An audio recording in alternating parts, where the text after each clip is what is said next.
Hello student, हमारे इस YouTube के चैनल पर आपका एक बार फिर से मोस्ट वेलकम है। आज हम आपके लिए लेकर के आए हैं क्लास 12 का physics chapter number 7 alternating current का लेक्चर नंबर हमारा आज होगा 8 होगा, ठीक है ना। आज की टॉपिक आप सोच रहे होंगे कि एलसी सर्किट पढ़ाएंगे सर, हो सकता है एलआर हो गया है, सीआर हो गया है, एलसी बचा है वही, तो सोच रहे हो कि सर वही पढ़ाएंगे, लेकिन आज भी नहीं चलेगा। एलटी जो बेटा जो एलटी ऑक्सीलेशन है ना, वो बाद में बनाएंगे उसको। पहले आज की टॉपिक हमारी है पावर एंड पावर फैक्टर।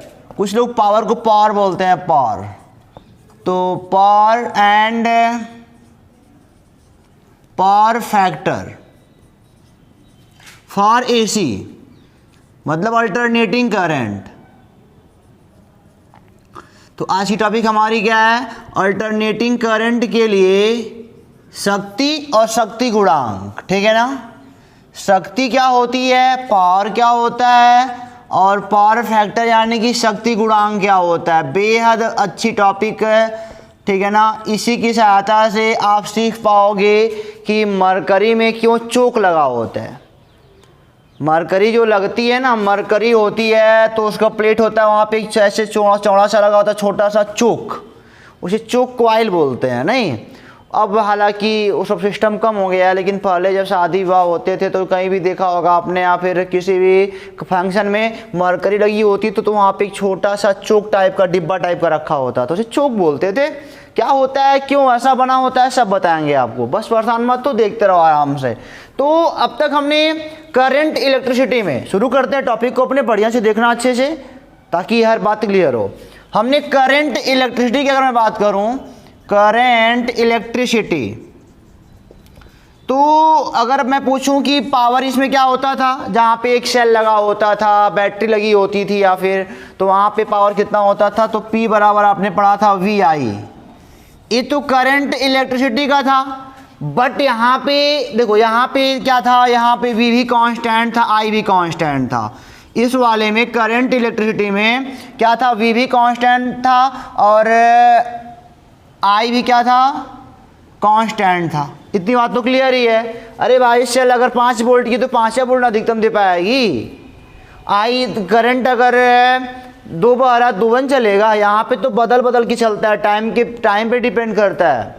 ये तो हो गया करंट इलेक्ट्रिसिटी। मैंने क्या बताया आपको कि वोल्टेज और करंट दोनों कांस्टेंट थे। बट इन एसी अगर मैं बात करूं, बट इन अल्टरनेटिंग करंट, अगर इस वाले की बात किया जाए तो यहाँ पे V बराबर भी होता है V0 sin ओमेगा टी होता है, टाइम पर डिपेंड करता है। I बराबर I0 sin ओमेगा टी होता है, वो भी टाइम पर डिपेंड करता है। तो but in AC V and I is depends on time. क्यों? तो एक बात और सुन लो, तो V भी कांस्टेंट था, I भी कांस्टेंट था, तो दैट टाइम पावर भी क्या था, कांस्टेंट था।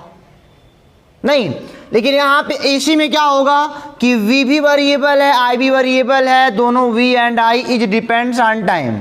R लगा दो, इंग्लिश भी थोड़ी मोड़ी सही होनी चाहिए।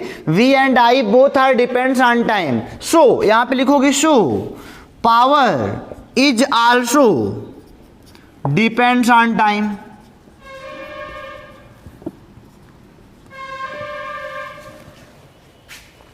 तो हम कह सकते हैं जब बेटा V भी डिपेंड कर रहा है टाइम पर, करंट भी डिपेंड कर रहा है टाइम पर, तो पावर भी टाइम पर डिपेंड करेगा। नहीं, तो इस प्रकार हो जाएगा PT is equal to, time पे वेरी कर रहा है ना, इसलिए यहाँ पे T लगा गया है। तो ये हो गया हमारा V0 sign omega T into I0 sign omega T, ठीक है ना। ये हो गया। ये सही नहीं है, अभी तो मैं एक कल्पना करके बता रहा हूँ, ऐसा हो सकता है, ऐसा हो सकता है। ये तो देखो मैंने क्या बोला, V का वैल्यू रखा V0 साइन ओमेगा टी और I की वैल्यू रखा I0 sign omega T. But ये बात बताओ ना, तो बेटा हर बार V का फेज और I का फेज सही नहीं होता, हर बार V का फेज और I का फेज सेम नहीं होता। हम ये बोल रहे हैं कि हर बार V का फेज और I का फेज सेम नहीं होता। हम यही तो पढ़ के आ रहे हैं, हमने पढ़ा प्योर रजिस्टिव पढ़ा, प्योर इंडक्टिव पढ़ा, प्योर कैपेसिटिव पढ़ा, LR पढ़ा, CR पढ़ा, तो दोनों का क्या फेज सेम था क्या? नहीं जाना। अगर हम मान लें लेट v बराबर v not sine omega T and i बराबर i not sine omega T plus phi अगर कर दिया जाए तब बात सही है। पता नहीं कितना आगे हो कितना पीछे होगा, यही तो बताएगा। 90 आगे है कि 45 आगे है, 90 पीछे है कि 45 पीछे है, यही ना बताएगा। यहाँ पे माइनस भी हो सकता है, अगर पीछे रहेगा तो माइनस लगेगा, आगे रहेगा तो प्लस लगेगा, इसलिए यहाँ पे 5 लगाया गया। सो यहाँ पे हम लोग करंट वाले में क्या लगा देंगे, +5 लगा देंगे, ठीक है ना। v बराबर v not sine omega T और बेटा i बराबर क्या हो गया, i not sine omega T +5। क्यों लगाया गया है, क्योंकि पता नहीं किस टाइप की सर्किट रहेगी, किसमें हमारा करंट का फेज आगे होगा कि पीछे होगा, दैट टाइम में सब लगाना पड़ेगा। तो लगा दिया। आप यहाँ भी लगा सकते हो, बहुत बड़ी बात नहीं, कोई तो आगे पीछे ज़रूर होगा ना। अरे भाई अगर i आगे है तो पक्का ही पीछे हुए होंगे, और अगर v आगे है तो पक्का ही पीछे हुआ होगा, तो कहीं जोड़ घटा लेंगे, हम बता कर लेंगे हाँ कितना आगे पीछे चल रहा है। तो ऐसे हमारा ये हो गया फार्मूला, बढ़िया सा बन गया। अब ये सही फार्मूला बना, अब ये सही सबके लिए पर सबके लिए काम करेगा। रजिस्टर है तो उसके लिए भी काम करेगा, 5 0 होएगा, दोनों सेम फेज में होंगे, हो गया ना। ए आई मतलब कि हम किसी टाइम पर अगर ये देखो ये कौन सा पावर है, इंस्टेंटेनियस, INS TANEOUS, ये इंस्टेंटेनियस पावर है। यानी अगर किसी टाइम पर एट ए टाइम हमको पूछ लें कि जब टाइम का मान 30 सेकेंड है तो दैट टाइम 30 रख के सारा मान निकाल लेंगे ना, पावर का मान कितना आएगा। तो ये हमारा फार्मूला होता है पावर, इंस्टेंटेनियस पावर या instantaneous power in current, sorry in alternating current या फार अल्टरनेटिंग करंट। समझ में आ गया आपको ना। अरे भाई P बराबर भी आई किसके लिए था, करंट इलेक्ट्रिसिटी के लिए था। और अगर AC की बात करेंगे तो PT बराबर क्या हो जाएगा, आप कहोगे V भी टाइम पर वेरी कर रहा है, I भी टाइम पर वेरी कर रहा है, ऐसे भी बोल सकते हो। और वही VT बराबर कितना होता है, V not sine omega T, और IT बराबर क्या होता है, I not sine omega T plus पीछे सभी पर क्या है, वो परेशानी वाली कोई बात नहीं है। चलिए इतना हो गया। और अगर हम पूछें कि पावर एवरेज बताओ, अच्छा ये तो पावर हो गया करंट इलेक्ट्रिसिटी का बेटा, सॉरी ना अल्टरनेटिंग करंट का। ये पावर किसका निकला है, अल्टरनेटिंग करंट का। चलो अल्टरनेटिंग में अब पावर एवरेज निकालते हैं। अल्टरनेटिंग करंट के लिए हम पावर एवरेज निकालते हैं। पावर एवरेज कितना होगा, तो आपने पढ़ा है एवरेज के लिए क्या होता है, तो आप कहोगे सर VT इंटू IT पे लगा दो, ऐसे बार लगा दो, या तो ऐसे डिब्बा बंद करना होता था, लगा दिया, ठीक है। AVARAG। अब देखो VT का मान कितना है, V not sine omega T. यहाँ तक बात खत्म हो गई, अब एवरेज की बात कर रहे हैं। अब अगली टॉपिक चले, अब नया टॉपिक इसमें है, एवरेज की बात अब कर रहे हैं, पावर एवरेज कितना होता है। चलो बहुत सारी बातें भी देखने को मिलेंगी, सीखने को मिलेंगी, बस लास्ट तक देखो, यहाँ तक कुछ नहीं अभी है, अभी तो बातें चल रही हैं, नई नई बातें निकलेंगी तो ऐसे आगे बताते चलेंगे। तो चलो यहाँ पे I का मान कितना है, आप कहोगे sir I not sine omega T plus phi होता है। चलो अब यहाँ पे हम क्या बोलेंगे, सब गुड़ा है, V नॉट और I नॉट क्या है, कांस्टेंट है, यानी कि P एवरेज हम लोग निकाल रहे हैं, P एवरेज। तो क्या हो जाएगा, यहाँ पे ब्रैकेट में साइन ओमेगा टी लिख सकते हो। और अब साइन A प्लस B का फार्मूला किसको याद है, सबको याद होगा, तो कहोगे sine A into cos B plus cos A into sine B। Okay, यहाँ तक बात क्लियर होती है।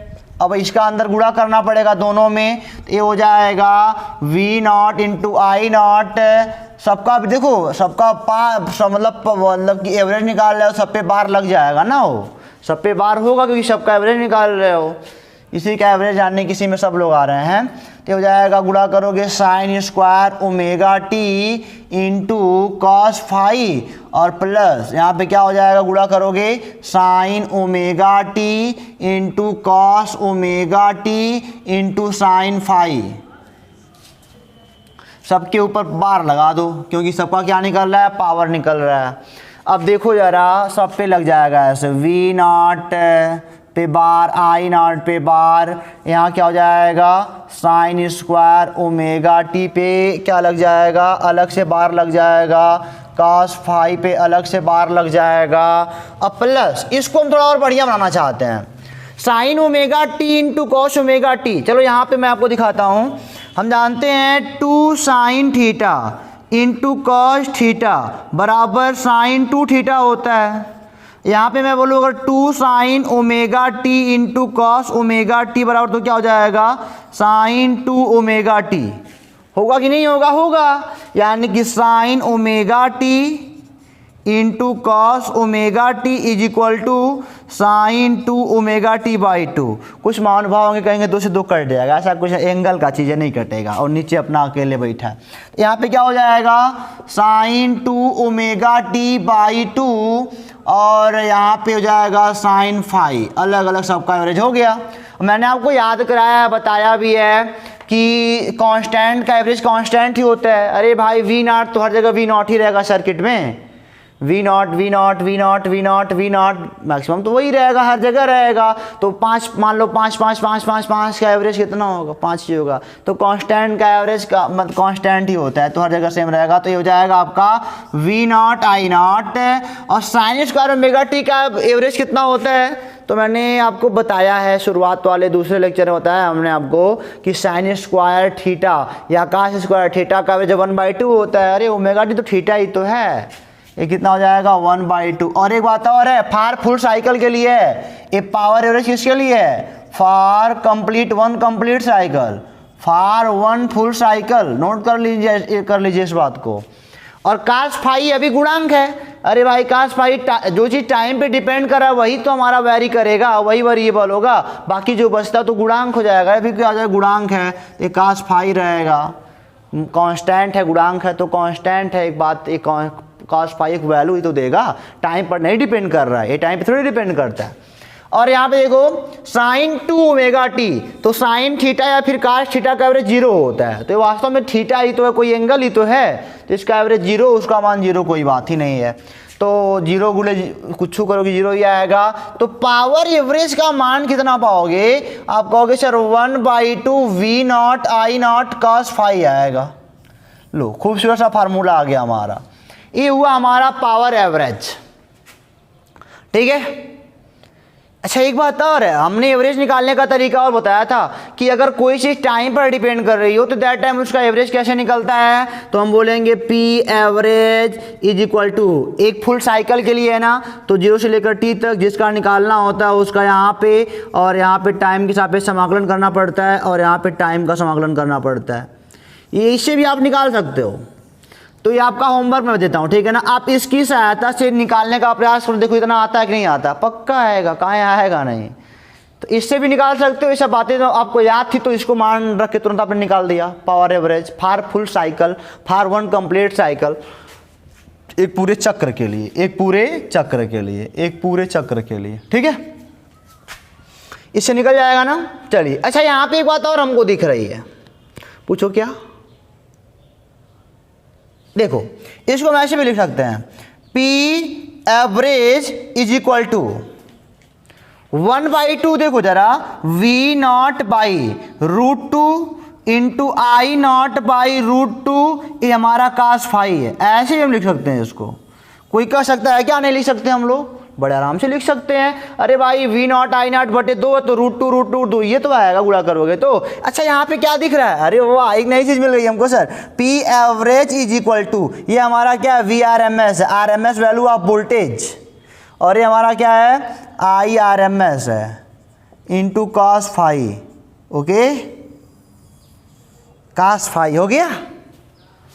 तो कोई दिक्कत है आपको यहाँ तक? कोई दिक्कत नहीं है। अरे भाई उसी को तोड़ के ऐसे ला दिया। हम जानते हैं VRMS far full cycle V not by √2 होता है, IRMS far full cycle I not by √2 होता है, तो इसको लिख दिया आराम से। यहाँ पे कास फाई जानते हो क्या है, ये होता है पावर फैक्टर, इसे पावर फैक्टर बोलते हैं। यही तो है शक्ति गुणांक। तो शक्ति गुणांक का परिभाषा अगर बनाना चाहोगे तो ऐसे बनेगा कि मतलब कि for alternating current P equal to VRMS into for average power is equal to VRMS IRMS cos phi. इसमें जो मतलब कि VRMS और IRMS का जो गुणांक कास फाई होता है ना, उसे को हम पावर फैक्टर बोलते हैं। ठीक है, तो अपने तरीके से तमाम तरह की परिभाषा बना सकते हो। और हाँ, एक बात मैं आपको नोटिस करा देता हूँ, यहाँ पे नोट कर लो, आपके लिए बेहद इंपॉर्टेंट होगा। समझ में तो सारी बात आ रही है ना, बहुत आसान है। चलो नोट कर लो एक बात, नोटिस में आपको देता हूँ मैं, कहीं भी अगर एग्जाम में, कहीं भी बेटा अगर एग्जाम में केवल पावर लिखा रहे, अगर केवल पावर लिखा है तो उसका मतलब पावर एवरेज से है, एक बात है नोट कर लो। और अगर कहीं पे केवल V लिखा है, वोल्टेज, अगर इस मतलब कि ऐसा कोई लेसन चल रहा है तो यहाँ पे VRMS वैल्यू पुट करते हैं। कहीं पे I लिखा है तो वहाँ पे क्या लिखते हैं, IRMS। P अगर रहेगा तो एवरेज वैल्यू, और V रहेगा तो RMS वैल्यू, और ओनली I लिखा रहेगा तो RMS वैल्यू पुट करते हैं। ऐसा होता है कभी, हालांकि बहुत कम ऐसा केस आता है, बट ऐसा होता था कभी कभी, ऐसा होता भी है। तो आपने देखा ना कि power average for full cycle in alternating current, तो P average 1/2 V nought I nought cos phi, ऐसे बोल सकते हो, या यहाँ से भी निकाल सकते हो। P मतलब कि क्या, यहाँ से जब समाकलन करोगे इस पूरे क्वांटिटी का समाकलन कर लो, क्या करना है, और P एवरेज का मान मैंने कहा 2 को तोड़ दो, √2 में ब्रेक कर गया, तो V not by √2 into I nought by √2 cos phi, और बाई √2 मतलब क्या, VRMS into RMS into cos phi. Okay, अब यहाँ इसको मिटा के एक हम डायग्राम बनाएंगे सबके लिए कि पावर फैक्टर किस में कितना होता है, प्योर इंडक्टिव में कितना होता है, प्योर कैपेसिटिव में कितना होता है, प्योर रेजिस्टिव में कितना होता है, LR में कितना होता है, CR में। पावर फैक्टर का मान देखेंगे, इसको नोट कर लो, इसको मिटाते आगे चलते हैं बेटा। तो चलो अब अलग अलग सर्किट के लिए देखते हैं पावर फैक्टर कितना होता है, ठीक है ना। यहाँ पे मैं बनाता हूँ आपके लिए सर्किट, CIRCUIT सर्किट, और यहाँ पे मैं लिखता हूँ फेज डिफरेंस, और यहाँ पे मैं लिखता हूँ पावर फैक्टर। पावर फैक्टर का मान अलग अलग सर्किट के लिए कितना होता है, 3 बात है। अच्छा, वहाँ पीछे फाई क्या था, वास्तव में पीछे मैं बताऊँ फाई क्या था, तो आपने नोटिस किया होगा, फाई जो वहाँ पे था ना, phi is phase difference between, phi is phase difference between V and I, यही तो वहाँ पे फाई था। B बराबर V not sine omega t, I बराबर I not sine omega T plus phi, phase difference ही तो था वहाँ पे। चलो देखो, अगर सर्किट आपका प्योर रजिस्टिव है, देखो जरा यहाँ पे मैं लिखता हूँ प्योर, पहला प्योर रजिस्टिव सर्किट, जो फर्स्ट है आपका प्योर रजिस्टिव सर्किट है। ओके, अच्छा आप जानते हो प्योर रजिस्टिव सर्किट में, प्योर रजिस्टिव सर्किट में आप जानते हो जिधर हमारा B नॉट होता है उधर हमारा I नॉट होता है, इन दोनों में कोई फेज डिफरेंस होता है, V बराबर V not sine omega t, I बराबर I not sine omega T, कोई फेज डिफरेंस नहीं होता है। तो फेज डिफरेंस 0 डिग्री का बताओगे आप, ठीक है ना। तो पावर फैक्टर क्या होता है, cos फाई, cos फाई का मतलब कितना, cos 0 डिग्री यानी कि 1। ये हो गया हमारा प्योर रजिस्टिव सर्किट के लिए पावर फैक्टर कितना होता है, 1 होता है, ठीक है ना। यानी कि सबसे अधिकतम एनर्जी यही खत्म करता है, पावर सबसे अधिक खत्म यही करता है। अब cos फाई का मान cos 0 का मान अधिकतम वही एक होता है, तो इसके बेस पे आपने पढ़ा अभी P एवरेज बराबर जो भी पढ़ा हो, क्यों पढ़े हो ना, V नॉट बाई √2 अपन I not by √2 cos phi, तो cos फाई देखो सबसे अधिकतम यही होता है, तो सबसे अधिकतम यही पावर खत्म करता है, सबसे अधिक एनर्जी रजिस्टर ही खाता है, ऐसे कर सकते हो। चलो यहाँ पे दूसरा प्योर इंडक्टिव में देख लो, प्योर इंडक्टिव सर्किट, इसकी अगर बात की जाए तो इसमें देखो करंट इधर ही होता है, एक मिनट, प्योर इंडक्टिव की बात करो तो करंट 90 डिग्री क्या होता है, लैग होता है, पीछे होता है वोल्टेज से।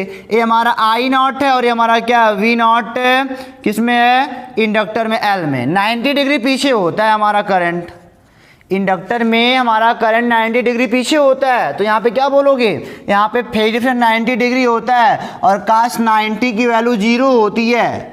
यानी कि अगर प्योर इंडक्टर रहे ना, अगर प्योर इंडक्टर रहे तो वहाँ पे पावर 0, पावर बिल्कुल नहीं होता, खत्म होता है, एनर्जी खत्म नहीं होती। बहुत इंपॉर्टेंट चीज़, प्योर इंडक्टिव सर्किट में बेटा आपका केवल अगर प्योर इंडक्टिव सर्किट है तो पावर 0, करंट दौड़ाते रहो, करंट दौड़ाओ, वोल्टेज देना हो दो, कोई एनर्जी नहीं खत्म होने वाली है।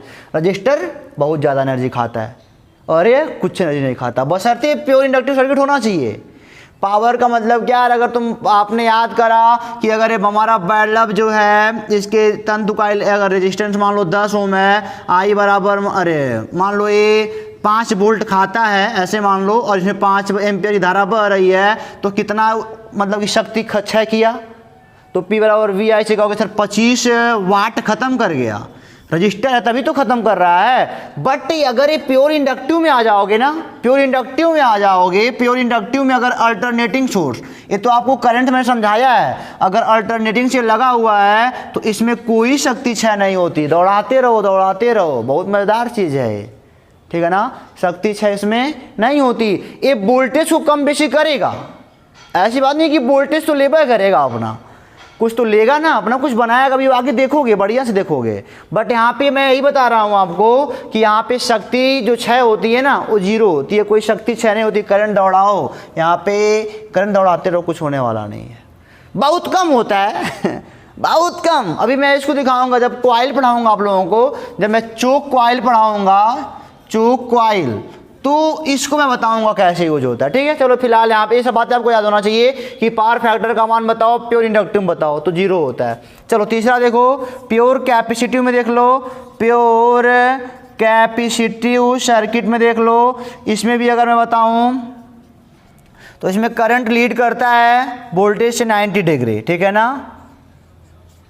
तो यहाँ पे भी कितना होता है, एक कहोगे सर फेज डिफरेंस यहाँ पे 90 डिग्री होता है, यहाँ भी काश 90 का मान क्या हो जाएगा, जीरो हो जाएगा, ठीक है ना।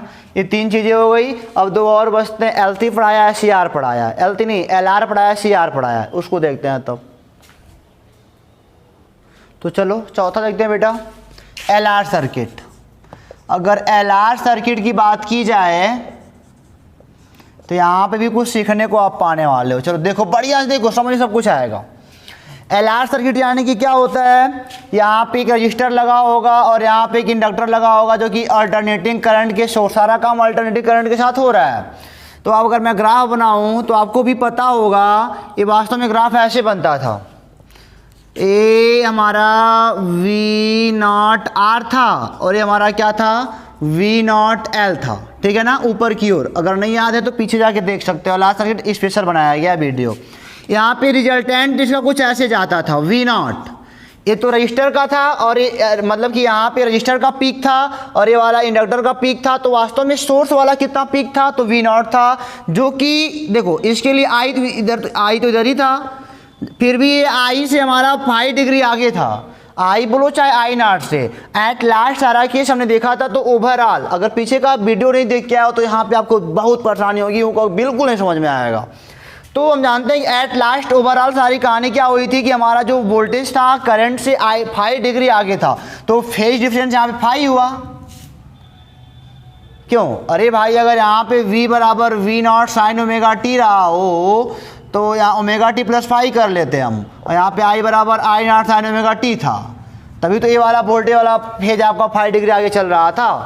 तो यहाँ पे हो गया कास 5। अब कास 5 का मान कैसे निकले, अरे 90 था तो काश 90 रखते थे, 0 था 0 रखते, काश 5 का कैसे मान निकालते थे। तो हमको पता है यहाँ पे R था, यहाँ पे क्या था XL था, और यहाँ पे Z जाया करता था। तो Z बरा यहाँ पे 5 था, तो हम जानते हैं कि 5 इज इक्वल टू, और Z का मान कितना था, रूट में XL का स्क्वायर प्लस R का स्क्वायर, और यहाँ पे tan फाई बराबर आप क्या पाते थे कि A वाला XL अपान R, ठीक है ना। तो tan फाई की वैल्यू कितनी हो गई हमारी, XL अपान R पाता था हमने, कोई बात नहीं, वो कास फाई निकालना है ना, कास फाई निकालना है। तो कोई कास फाई के लिए आधार हमारा क्या है, R है, और लंब के और कर्ण क्या है, कर्ण हमारा Z है।